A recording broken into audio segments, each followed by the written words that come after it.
De leurs épées ils forgeront des socs, et de leurs lances des faucilles.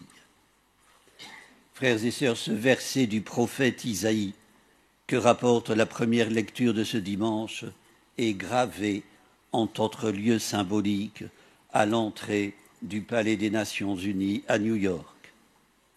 Il annonce l'avènement d'une ère nouvelle, dont le prophète a eu la vision 8 siècles avant la naissance de Jésus. À cette époque, deux grands empires, l'Égypte et la Syrie, dominaient la vie politique au Moyen-Orient. Entre eux, une douzaine de petits États, parmi lesquels les royaumes d'Israël et de Juda essayaient tant bien que mal de préserver leur indépendance. Face aux menaces de la Syrie, Israël n'avait d'autre option que de payer le prix fort et de basculer dans le camp égyptien. Chaque solution avait ses partisans tous déterminés. Isaïe, lui, n'opte ni pour l'une ni pour l'autre. Il refuse tout compromis. Son parti est le parti de Dieu. En gage, il annonce la venue d'un prince de la paix, juge entre les nations et arbitre de peuples nombreux qui, pour l'accueillir, de leurs épées forgeront des socs et de leurs lances des faucilles. Vision d'une aube nouvelle. Frères et sœurs, la situation inextricable que connaît de nos jours le Moyen-Orient, les exactions qui frappent, entre autres victimes, les chrétiens de cette région, l'exode auquel ils sont contraints apporte aux paroles du prophète un cruel démenti. Ne nous resterait-il qu'à compatir? Démunis que nous sommes. Point du tout. Regarder le monde en face, agir en conséquence, est un impératif qui nous est dicté par la prophétie et par l'injonction qu'adresse Jésus aux disciples dans l'évangile de ce dimanche. C'est à tout instant que la venue du Seigneur prend son sens. C'est à tout instant qu'il faut être prêt pour accompagner son avènement. L'accompagner et y travailler.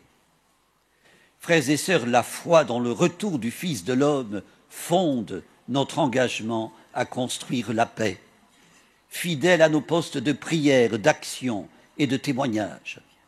Le capitaine n'abandonne pas le navire quand il coule.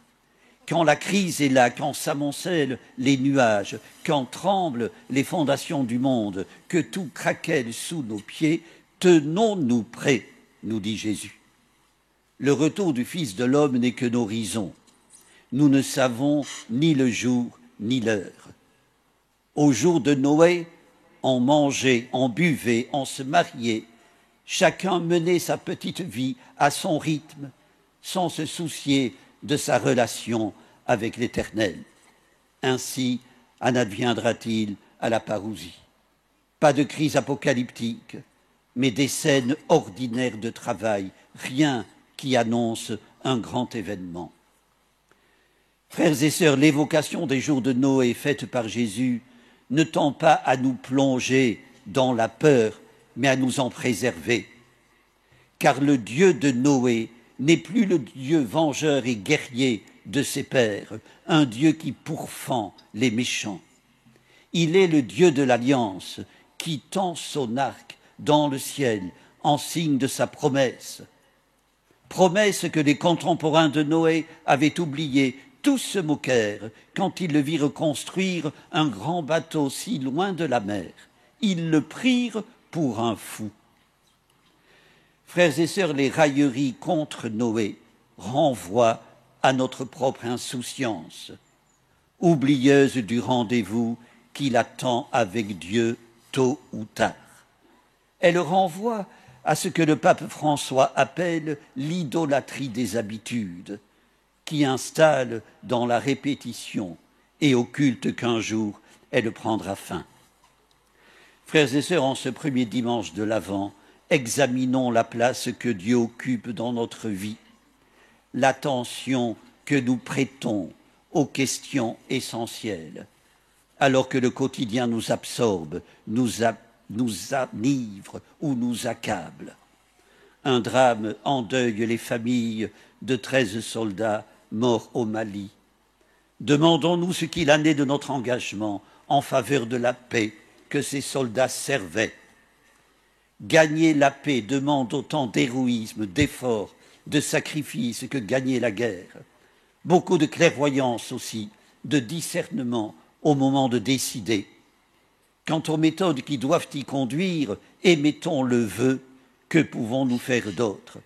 Qu'elles respectent le droit international et le droit humanitaire, qu'elles soient conformes aux valeurs qui les légitiment. Frères et sœurs, quand le droit et la personne sont bafoués par des fanatiques qui ne s'embarrassent de rien, il faut défendre l'humain contre l'inhumain. La défense et l'amour passionné de la paix ne peuvent en aucun cas tolérer l'intolérable. Tous deux paient souvent un lourd tribut, tels ces 13 jeunes soldats. Frères et sœurs, l'espérance chrétienne ne doit pas nous bercer, comme on le dit à la légère de toute espérance. Le danger qui nous guette est celui de l'assoupissement, d'une vie anesthésiée qui rend inconscient ou indifférent à l'horreur du temps, paresseux et peu enclin à bâtir la paix. L'avant ravive l'espérance. Il doit réveiller en sursaut, comme lorsque sonne la diane. Réveiller la paix en nous et autour de nous. Là est notre champ d'action. Mais ne nous illusionnons pas. La paix est un don de Dieu. Celle au nom de laquelle Isaïe refuse tout compromis ne se fabrique pas, elle se reçoit. Le monde peut l'étrangler, il ne peut pas la créer. Frères et sœurs, en ce début de l'Avent, allons à la rencontre du Prince de la paix. Mobilisons-nous pour l'accueillir et le suivre. Qu'il nous apporte le temps où les épées forgeront des socs et les lances des faucilles. Amen. Amen. Prions le Seigneur.